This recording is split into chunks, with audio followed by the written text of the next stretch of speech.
Yamunatiravanachare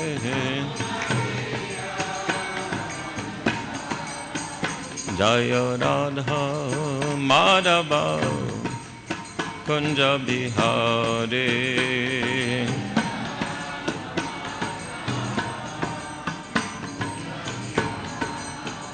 Jaya Radha Madhava Kunja Bihari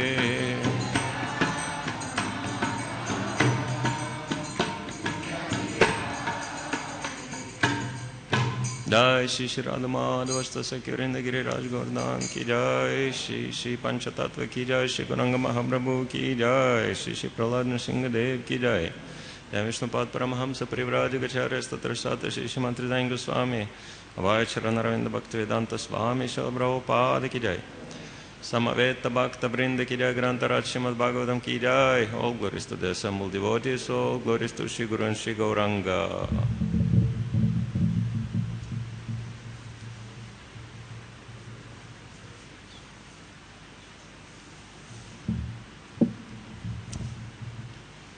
Om Gyantimirandasya Gyanandana Shalake Chaksharan Miritam Yana Tasmai Shri Gurave Namaha Shri Chaitanya Manobhishtam Stapitam Yana Bhutale Swayam Rupakadam Mahyam Dadati Svapadantikam Vanchakalpatarubhyascha Kripa Sindhubhyevacha Patitanam Pavanebhyo Vaishnavebhyo Namo Namaha Shri Krishna Chaitanya Prabhu Nityananda Sri Advaita Gadadhara Shivasadi Gaur Bhakta Vrinda Hare Krishna Krishna Krishna Hare Hare Hare Rama Rama Rama Hare Hare Hare Krishna. So with the blessings of all the Vaishnavas present, beginning with the senior most Vaishnavas, such as Pankajangri Prabhu, we will be reading 7th canto of Srimad Bhagavatam, 7th chapter, what Prahlad learned in the womb, text 30 and 31, which are on the board. Om Namo Bhagavate Vasudevaya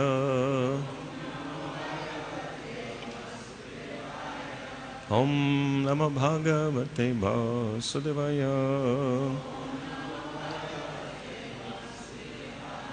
Om Namo Bhagavate Vasudevaya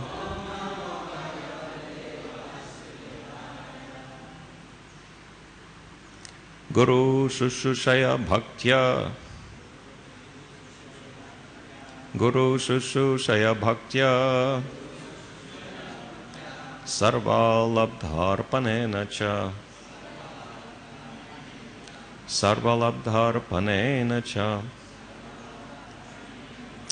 Sangyana sadhu bhaktanam Sangyana sadhu bhaktanam Ishvararadhanena cha Ishvararadhanena cha.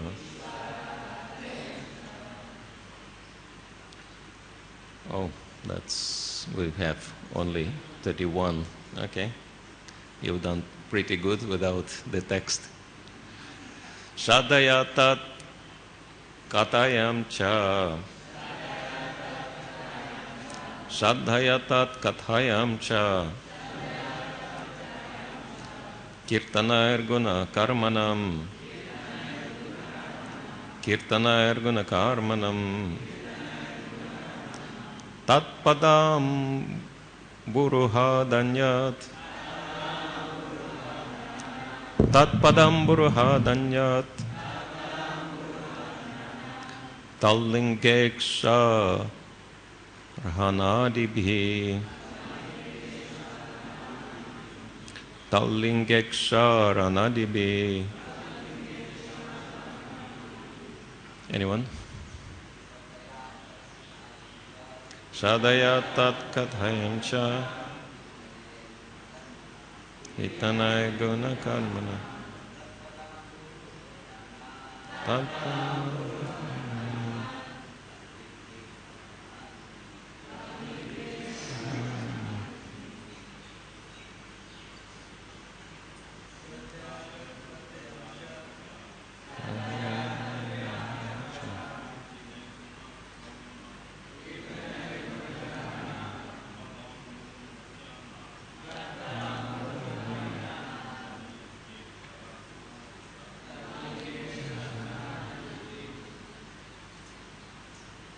Ladies, please.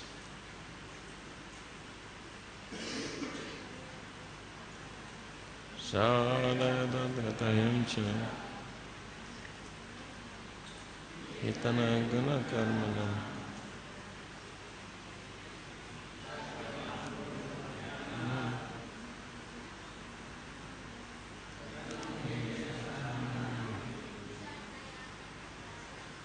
Sadayatat katayamcha hitana guna karmanam Janat Talingekshadanadibhi. Translation of the words, synonyms, we'll just repeat for the text 31. Shraddhaya, with great faith. Tat kathayam, in discourses about the Lord. Cha, and. Kirtanai, by glorification. Gunakarmanam, of the transcendental qualities and activities of the Lord. Tat, his. Pada ambruha, on the lotus feet. Dhyanat, by meditation. Tat, his. Linga, forms, deities. Iksha, observing. Arahanadibi, and by worshipping. Translation purported by His Divine Grace, A.C. Bhaktivedanta Swami, Srila Prabhupada Ki Jai. One must accept the bona fide spiritual master and render service unto him with great devotion and faith. Whatever one has in one's possession should be offered to the spiritual master, and in the association of saintly persons and devotees, one should worship the Lord, hear the glories of the Lord with faith, glorify the transcendental qualities and activities of the Lord, always meditate on the Lord's lotus feet, and worship the deity of the Lord strictly according to the injunctions of the Shastra and Guru. Purport. In the previous verse it has been said that the process which immediately increases one's love and affection for the Supreme Personality of Godhead is the best of the many thousands of ways to become free from the entanglement of material existence. It is also said, Dharmasya tattvam nihitam guhayam. Actually, the truth of religious principles is extremely confidential. Nonetheless, it can be understood very easily if one actually adopts the principles of religion. As it is said, Dharmantu Shakshat Bhagavat Pranitam, the process of religion is enunciated by the Supreme Lord because He is the Supreme Authority. This is also indicated in the previous verse by the word Bhagavato Dita. The injunctions or directions of the Lord are infallible and their benefits are fully assured. According to His directions, which are explained in this verse, the perfect form of religion is Bhakti Yoga. To practice Bhakti Yoga, one must first accept a bona fide spiritual master. Srila Rupa Goswami in his Bhakti Rasamrita Sindhu advises, Guru Padashraya Tasmat Krishna Dikshari Shikshanam Vishambena Gurur Seva Satu Vartmanuvartanam Saddharma Pricha Bhagati Tyaga Krishnasya Hetave. One first duty is to accept a bona fide spiritual master. The student or disciple should be very inquisitive. He should be eager to know the complete truth about eternal religion, Sanatana Dharma. The words Guru Shushushaya mean that one should personally serve the spiritual master by giving him bodily comforts, helping him in bathing, dressing, sleeping, eating, and so on. This is called Guru Shushushanam. A disciple should serve the spiritual master as a menial servant and whatever he has in his possession should be dedicated to the spiritual master. Pranair arthai diyavacha. Everyone has his life, his wealth, his intelligence, and his words, and all of them should be offered to this Supreme Personality of Godhead through the via medium of the spiritual master. Everything should be offered to the spiritual master as a matter of duty, but the offering should be made to the spiritual master with heart and soul, and not artificially to gain material prestige. The offering is called arpana. Moreover, one should live among devotees, saintly persons, to learn the etiquette and proper behavior of devotional service. Srila Vishwanath Chakravarti Thakur remarks in this connection that whatever is offered to the spiritual master should be offered with love and affection, not for material adoration. Similarly, it is recommended that one associate with devotees, but there must be some discrimination. Actually, a sadhu, a saintly person, must be saintly in his behavior, sadhava sadachara. Unless one adheres to the standard behavior, one's position as a sadhu, a saintly person is not complete. Therefore, a Vaishnava, a sadhu, must completely adhere to the standard of behavior. Srila Vishwanath Chakravarti Thakur says that a Vaishnava, a person initiated into the Vaishnava cult, should be offered the respect befitting a Vaishnava, which means that he should be offered service and prayers. However, one should not associate with him if he is not a fit person with whom to associate.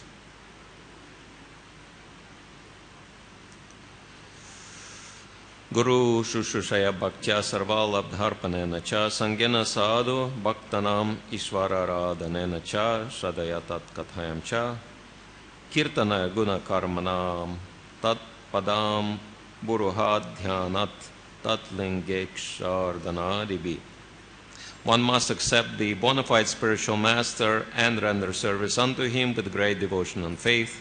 Whatever one has in one's possession should be offered to the spiritual master, and in the association of saintly persons and devotees one should worship the Lord, hear the glories of the Lord with faith, glorify the transcendental qualities and activities of the Lord, always meditate on the Lord's lotus feet, and worship the deity of the Lord strictly according to the injunctions of the Shastra and Guru. So these are the words of the great Vaishnava, Sri Prahlad Maharaj, who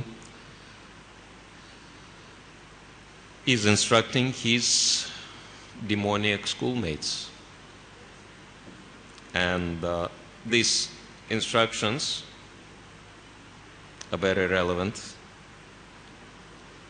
to all of us, especially those who come from non-Vedic background, which strictly speaking is considered to be demoniac. So Prahlad Maharaj instructed, gave these instructions millions of years ago, and so they are still relevant today. And he speaks about the very essence of Krishna consciousness. Some of you probably noticed that whatever he lists, the processes of devotional service are very similar to the list he gave to Hiranyakashipu when he was also telling him about the best thing he ever learned in life. Shravanam, Kirtanam, Vishnu, Smaranam, Padasavanam, Archanam, Vandanam, Dasyam, Sakyam, Atmanivedanam. So he's referring to the same processes in here, but he starts with the most important one, and this is Guru Shushushaya Bhaktya, that is accepting a spiritual master, because without accepting the spiritual master, one cannot really be engaged in the process of devotional service. And Srila Prabhupada refers to many points in Shastra which we'll never have chance to discuss all, but we will focus on the most important point which he brings out in the second paragraph of the purport, which is explanation of the process of devotional service as it is given by Srila Rupa Goswami in Bhakti Rasamrita Sindhu, which is known to most of us as Srila Prabhupada's Nectar of Devotion. And so it is explained in chapter 7, which is entitled Evidence Regarding Devotional Principles. And we will read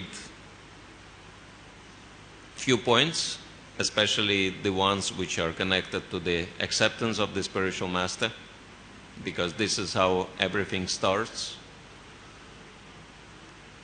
The real devotional service begins when we accept the guidance of a bona fide guru. So we will read what Srila Prabhupada explains in regards to Guru Padashraya, accepting the shelter of a bona fide spiritual master.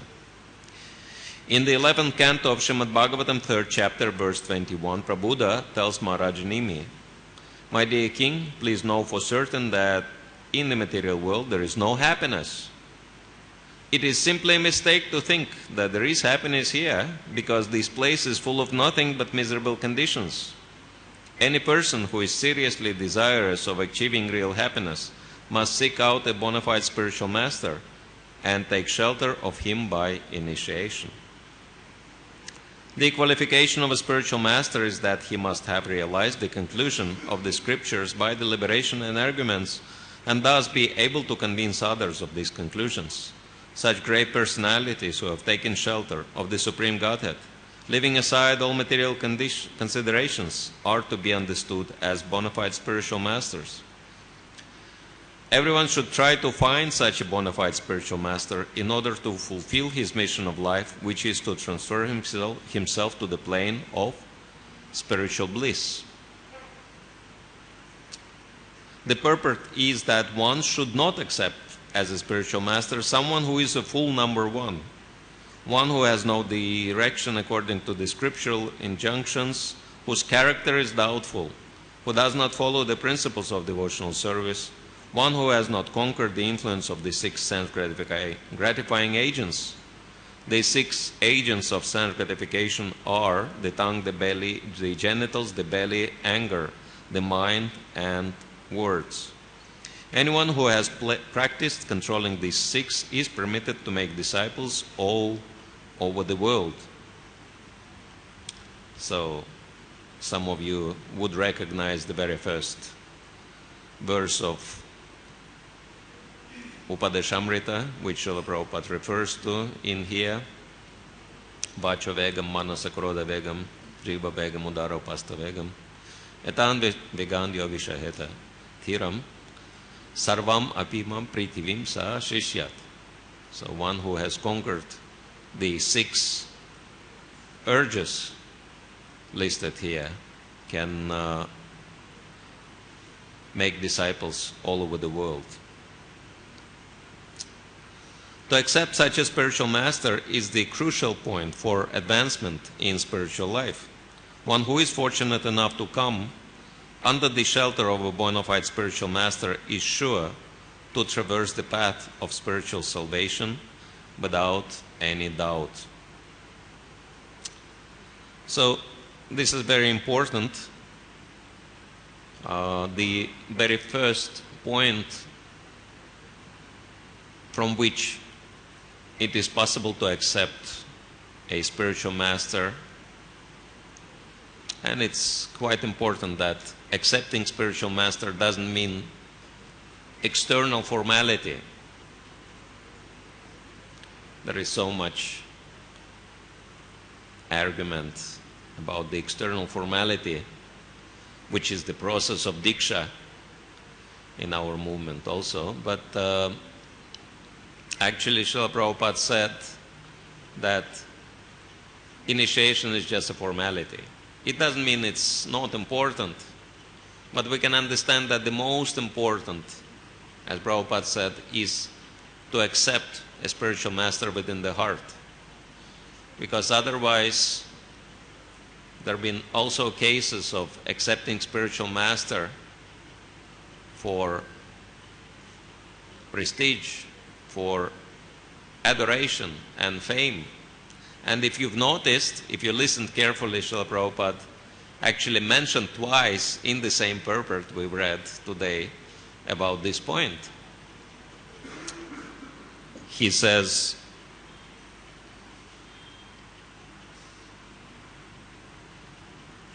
everything should be offered to the spiritual master as a matter of duty, but the offering should be made to the spiritual master with heart and soul, not artificially to gain material prestige.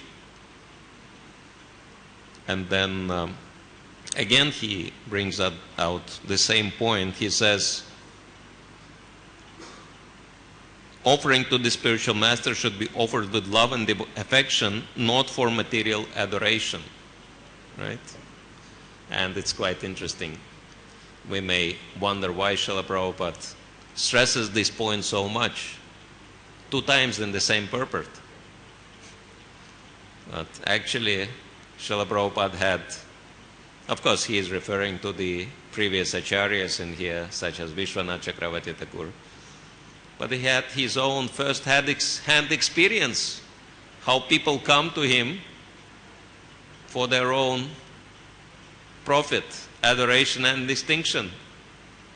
Very early in the movement, Srila Prabhupada had one of his first disciples who was very enthusiastic in following Srila Prabhupada. But as soon as he gained position by Srila Prabhupada's mercy, even though he was not so qualified, he stole his Bhagavad Gita manuscript and tried to print it, replacing Srila Prabhupada's name with his own name. And his idea was that he wanted to become a guru on his own right, without Srila Prabhupada. And of course we can understand Srila Prabhupada was not extremely happy with that. And he said he should not be coming to the temple anymore. And no matter how hard he tried, that disciple, because he didn't get, of course naturally he didn't get any Prabhupada's blessings for that. And so he failed. He couldn't establish himself, and he realized that without Srila Prabhupada he is worth nothing. With Srila Prabhupada he was a real hero. Without Srila Prabhupada he became complete zero.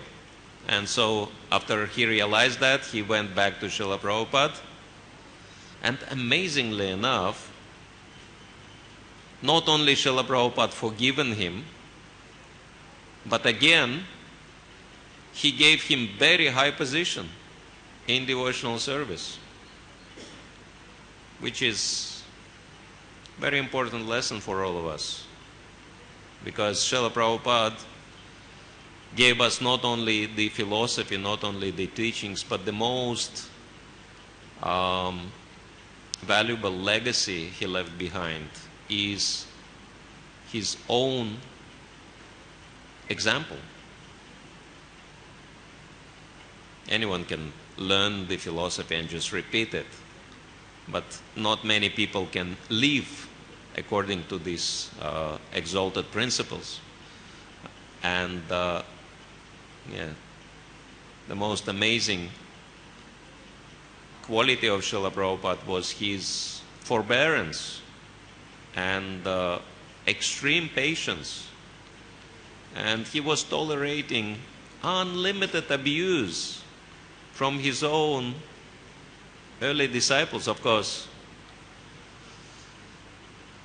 Krishna also sent him many wonderful souls who did so much to help him in his movement, as we all know, and we still benefit from their association, such as Janani Vaspang and Jangri Prabhu, Jayapataka Maharaj, Bhakti Charu Maharaj, so many great souls we have, but along with all these great souls, some very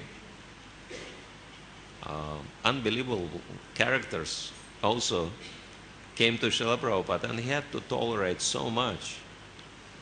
It is unbelievable how he could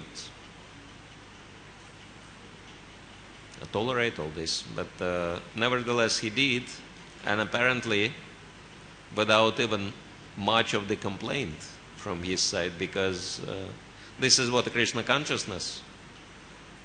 Srila Prabhupada explained in one of his classes given here in Sridham Mayapur in 1976 that devotee is like a bee, and he is only going for the nectar.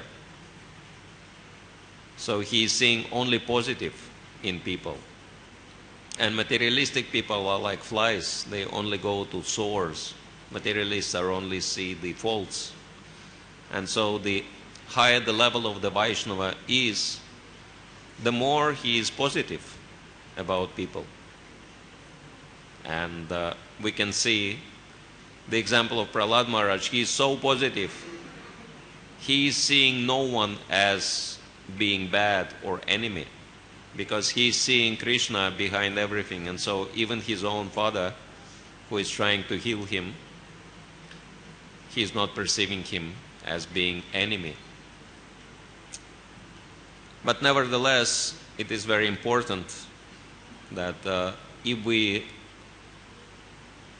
have to accept the spiritual master to advance in our spiritual practices, but if we accept the spiritual master for material gain and fame, then there will be no advancement. That effectively we will block the opportunity for our own advancement. So that's why Acharyas are warning us very seriously, and we see that unfortunately these things do happen.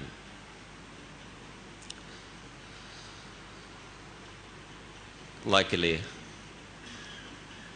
nowadays it's not happening very often.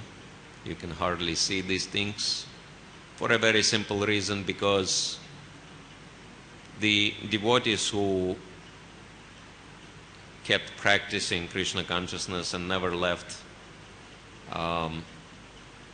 they became purified over the time, and their level of Krishna consciousness is naturally very high, and by their association they attract people whose level of consciousness is much higher. And naturally the movement is advancing through the time, because time is Krishna. But Srila Prabhupada had to go through a lot of trouble to establish this movement, because he was only one person, as we know. And in fact, it's very important for us, for all of us, to remember that we owe everything to him, because especially to him and to his early disciples, because they had to work very, very hard and endure a lot of difficulties to help with the establishment of this movement. But nowadays it's all very nicely organized, and if there are some difficulties, they are really insignificant, very insignificant comparing to what was there before. So this is also very important, to be grateful to Srila Prabhupada and all his early disciples for all their sacrifice they have done for this movement. And it's also connected to one very important point,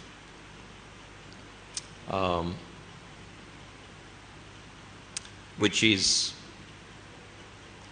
if we don't come to Krishna consciousness for gain, right? What should be our motivation?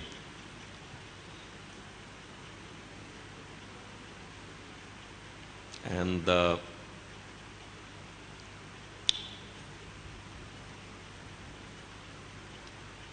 right motivation, as we know, is yagya, sacrifice. This is how spiritual advancement starts. Yagyartat karmanon yatra lokayam karma bandhanaha. Everything should be done for yagya, for the pleasure of the Supreme Lord. Otherwise, any activity will bind us by karmic reactions. And so, what is the essence of yagya? Yagya can be very simple or very elaborate, but what is the purpose of yagya? Actually, it is to express our gratitude for all the benefits we have. And the more we do the yagya, the more benefits we have. And I'm quite sure that all of us have the experience in that. How many of you can agree with the point that since you've started practicing Krishna consciousness, you gained a lot of benefits, both material and spiritual? So that's the proof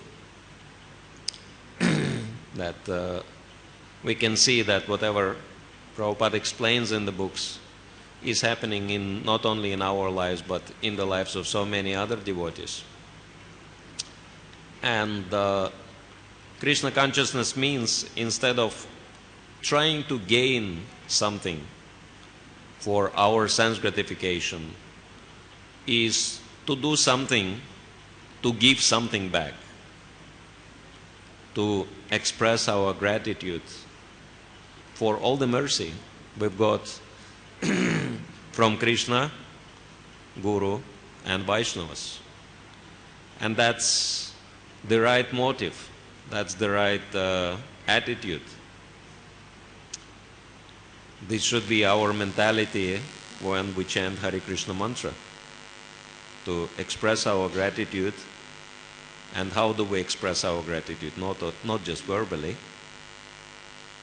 You know, if someone has done something for us, we can just say thank you and walk away. But the best way is to do something to that person. And that's why Srila Prabhupada explains many times that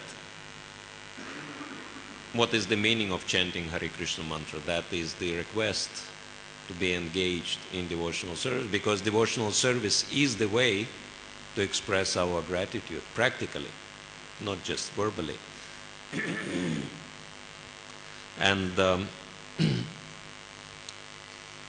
Krishna consciousness, the most important benefit we can ever gain from Krishna consciousness is that we become purified and our consciousness becomes sublime. And what is the meaning of sublime consciousness? That is explained by Krishna, and this is connected to the point of accepting spiritual master. It's very interesting that we talk a lot about how to accept a spiritual master, right?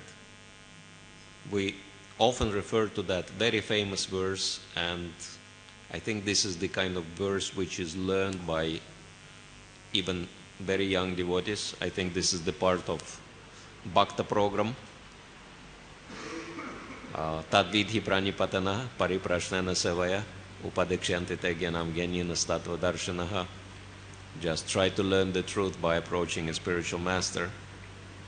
Inquire from him submissively and render service unto him. The self-realized souls can impart spiritual knowledge unto you because they have seen the truth. And I'm pretty sure that most of the devotees here know this verse very well. How many of you know this verse? Please raise your hands. Okay, so that's majority. But not so many devotees know the following verse, which explains the consequences or the results of accepting a spiritual master. And this is chapter 4, text 35. What is the result of getting spiritual knowledge? Krishna says, Yad gyatva na punarmoham evam yasyasi pandava. When you will gain this knowledge, na punarmoham, you will never become influenced by illusion, moha. Evam, ever. Right? And why is that? Because Jnana Bhutanya Sheshani Drakshasatmanya Tomai. Krishna says, because you will see that every living entity is part and parcel of Krishna, or in other words, that they are mine, Krishna says. So this is the practical result. This is how we can judge if we are advancing in Krishna consciousness or not. This is actually just the beginning of the spiritual life. It's a little funny. One devotee came up to me, Russian devotee, and he said, I think I've gone through the Anartha Nivriti stage, and I'm on kind of Nishta stage, but I'm not exactly sure, because, you know, I have to have some scriptural references to know if I already passed by the Anartha Nivriti stage. And, you know, I have to disappoint him a little bit, because I gave him the symptoms of someone who passed through Anartha Nivriti and established himself on Nishta stage. I said, after Anartha Nivriti, you will have the intermediate, the junction stage, which is called Nishtita Bhajana Kriya. Because, this is the sign that one passed through the Anartha Nivriti. Anartha Nivriti is over. Nishtita Bhajana Kriya means one is fixed in his bhajan. One is fixed in his devotional practices. The example, very simple. You chant your 16 rounds, and not for a single second your mind deviates from the holy name. You think of Krishna all, whatever, 1.5 or 2 hours through, right? And at other times you may kind of get distracted, forget Krishna. But at least for the time when you chant your japa, your mind never goes anywhere from the holy name. That's Nishtita Bhajana Kriya, sample for you, right? And what is Nishta? Nishta is even greater than Nishtita Bhajana Kriya. Nishta means your mind doesn't forget Krishna at any time, 24 hours a day. So that's Nishta. So that's the, scriptural reference for you. I saw his face went a little long. I don't think he expected that one. Because some devotees are under the false impression that once I kind of become free from, gross sinful tendencies, I'm already on Nishta stage. No, it's just the beginning of the purification. But in the same way, it's the beginning of our spiritual advancement, that we see everybody as parts and parcels of Krishna. And in this stage, on this stage, as Prahlad Maharaj will explain in the next chapter, preaching to Hiranyakashipu, one of few last words before Hiranyakashipu's departure, Prahlad Maharaj will say, "My dear father, it's only under the influence of illusion you see enemies in this world, because there are no enemies. Become Krishna conscious and you will realize that there are no enemies. Everyone is part and parcel of Krishna." And that's very nicely expressed in a prayer offered by the same Prahlad Maharaj, but 2 cantos earlier.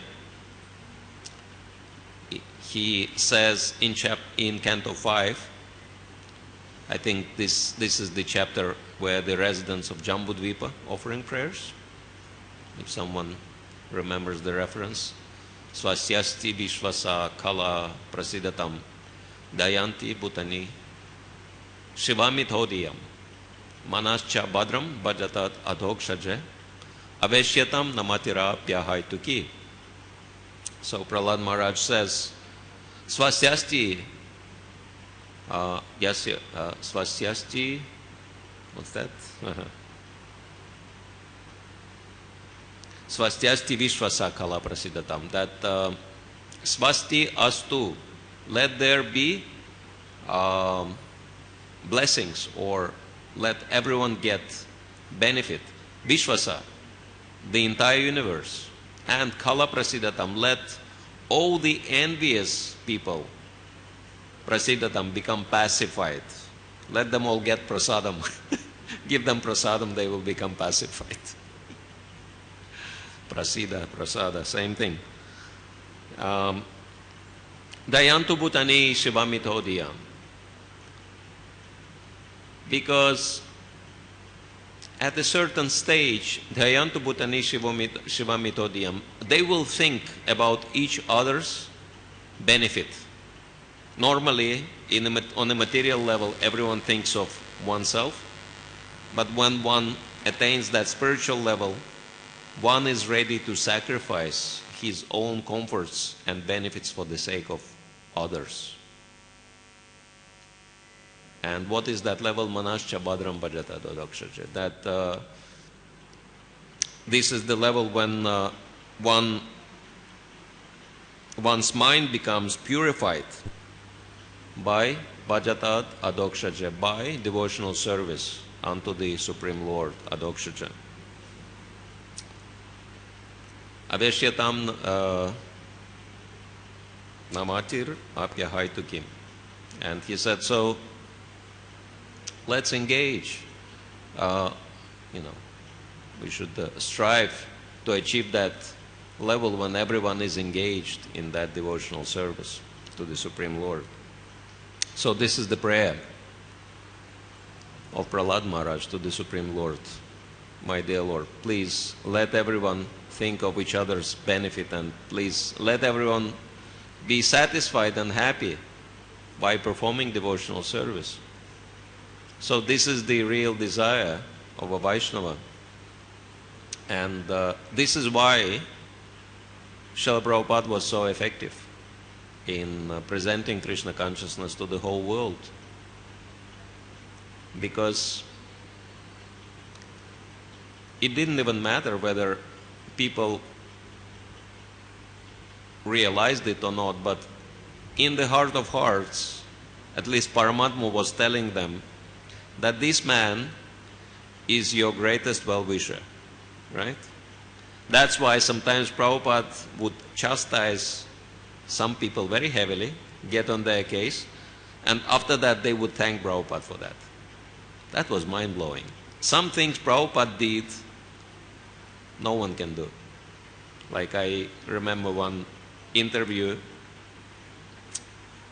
one of the earliest life members in Mumbai. He's sharing his memories of Prabhupada, and You know, he was very wealthy man when Prabhupada started his preaching in Mumbai, and he would support with donations.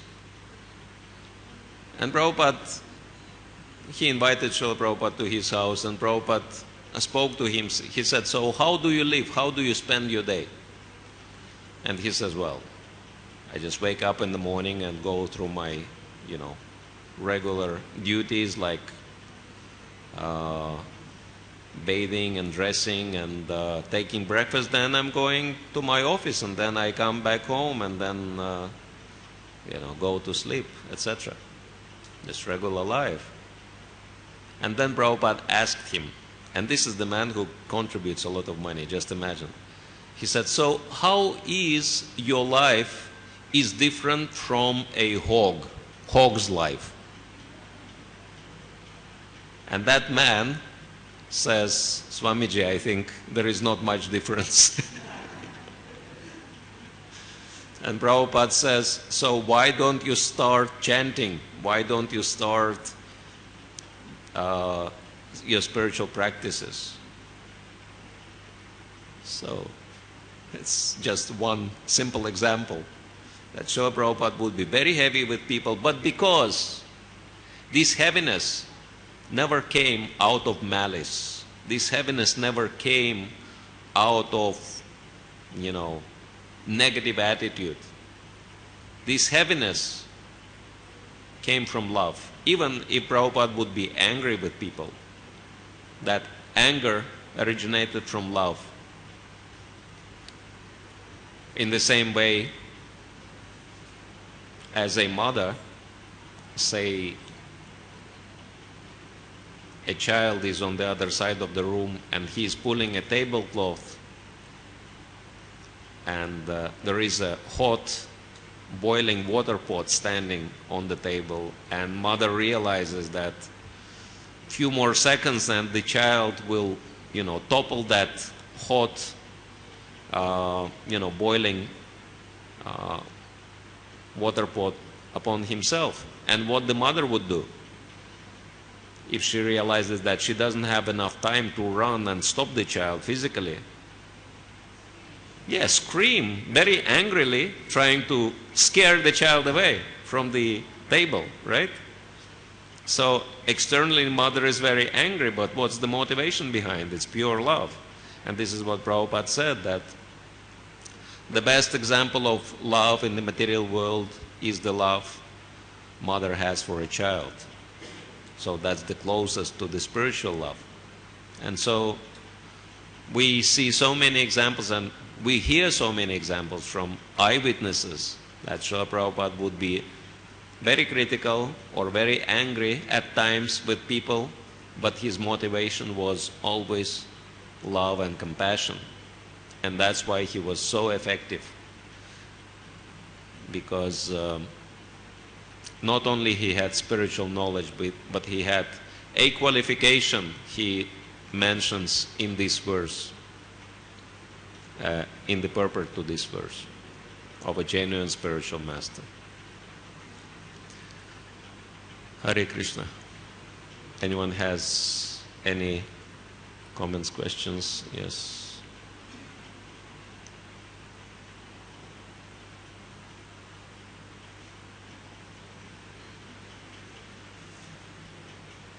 Thank you. Online, Hare Krishna, please accept our humble obeisances. My question is, Prahlad Maharaj becomes so nice devotee by hearing Narada Muni instructions, but his mother not. Why is that? Because I'm also mother, desire to become devotee, and also help my children to become servant of devotees. Thank you, Kalindi Sundari.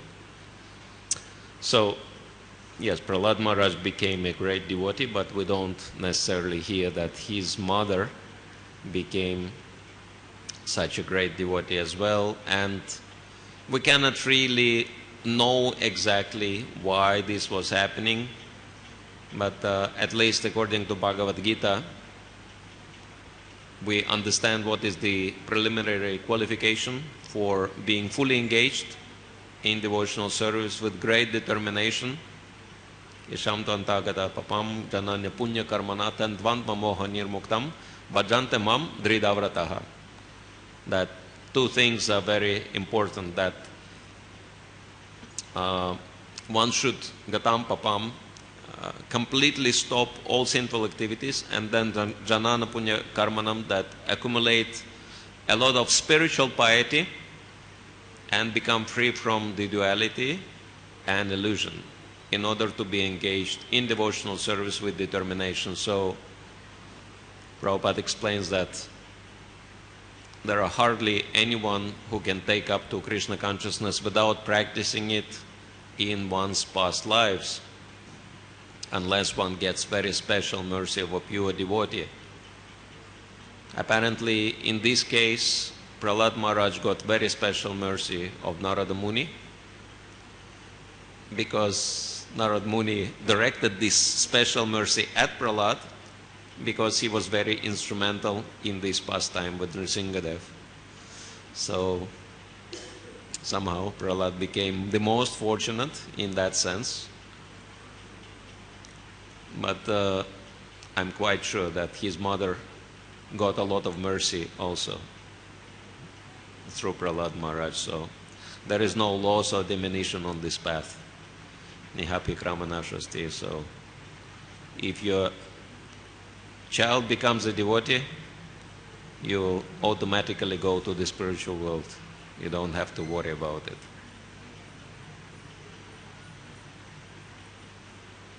But in order to make a child into a devotee, normally one has to be an exemplary parent. That's why it says that don't instruct your children, because they will grow in the same way you are. The best instruction is just your example. If you show the best example, you don't even have to bother instructing your children how to do, how not to do. They will just automatically follow you.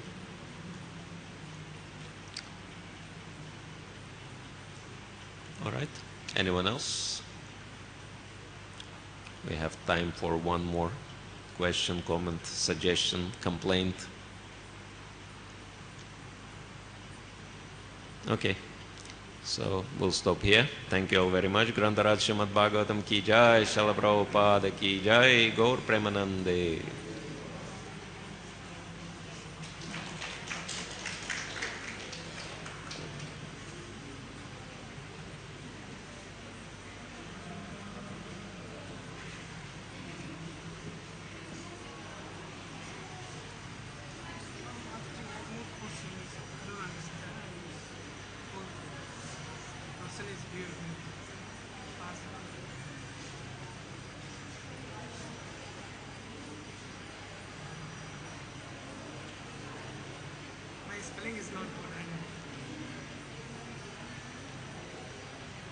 So what is this? Doing. Whilst doing this, we choose to, you can read it out to me, choose to disassociate with certain devotees, then does one commit offense if one does not smile upon seeing them or doesn't greet them? I ask them. Chintamani, that such behavior is listed as an offense. Kindly explain. Yes, of course.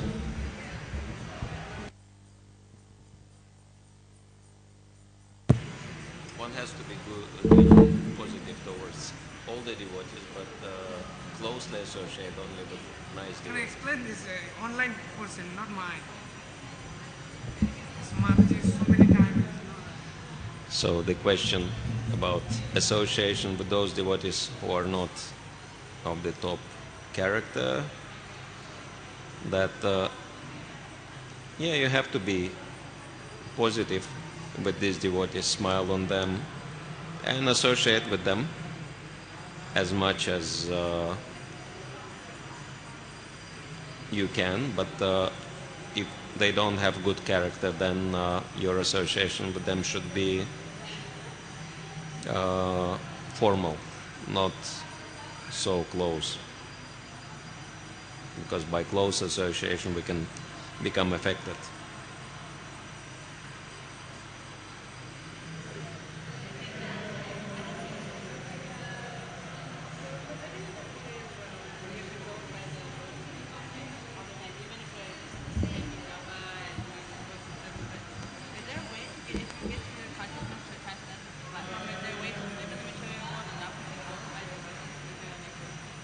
To live in the material world and then not be controlled by the modes of nature? not to be affected by the modes. Yeah. Of course, yes. Is that only a sannyastic lifetime, or is that anybody, even if you're... Well, anyone. It doesn't depend on one's